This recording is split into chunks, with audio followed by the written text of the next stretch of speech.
আলাইকুম বন্ধুরা, আশা করি সবাই ভালো আছেন। আমি আল্লাহর রহমতে খুব ভালো আছি। আজকে আমার মুরগির বয়স 21 দিন। তো আলহামদুলিল্লাহ মুরগির গ্রোথটা খুব ভালো আছে।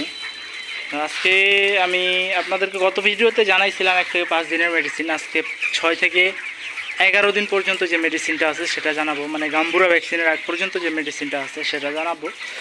তো আমার গাম্বুরা ভ্যাকসিনের আগ পর্যন্ত মেডিসিন হচ্ছে 6 নাম্বার দিনে আমি দিচ্ছি সকালবেলা থায়া মিক্স বা থায়াবিন বা স্কাবিট, যে কোনো এক কোম্পানিটা দিলেই চলবে।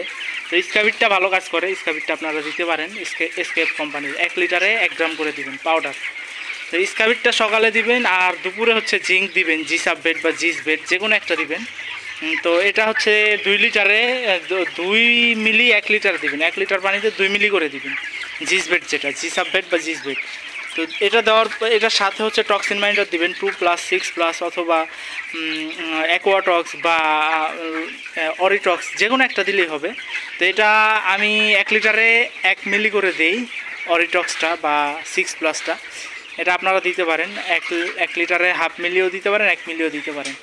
এটা হচ্ছে দুপুরের মেডিসিন গেল। আর রাত্রে হচ্ছে আপনার ক্যালসিয়াম দিবেন, রেনা ক্যালপি বা ওরা ক্যালপি যে কোনো একটা ক্যালসিয়াম দিলেই চলবে।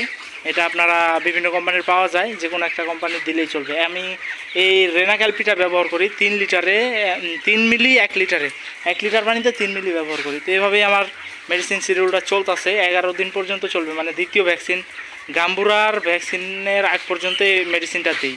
এরপরের মেডিসিনগুলো আমি আবার আপনাদেরকে জানাবো পরবর্তী ভিডিওতে। তো এই ভিডিওটাতে আমি 11 দিন পর্যন্ত যে মেডিসিনগুলো সেগুলোই বললাম। ভ্যাকসিনের পরে আবার মেডিসিন আছে, ভ্যাকসিন গাম্বুরা ভ্যাকসিন দেওয়ার পরে আপনারা AD3 বা লাইসোবিট বা মুরা প্লাস অথবা লাইসো প্লাস যে কোনো একটা দিবেন। তো আমি এবারে ইমোলাইটটা দিছি, তো আপনারা ইমোলাইটটাও দিতে পারেন। তো ইমোলাইটের চেয়ে AD3টা ভালো কাজ করে। তো যাই হোক, আজকের ভিডিওটা এই পর্যন্ত। সবাই ভালো থাকবেন, সুস্থ থাকবেন। আল্লাহ হাফিজ। আসসালামু আলাইকুম ওয়া রাহমাতুল্লাহি ওয়া বারাকাতুহু।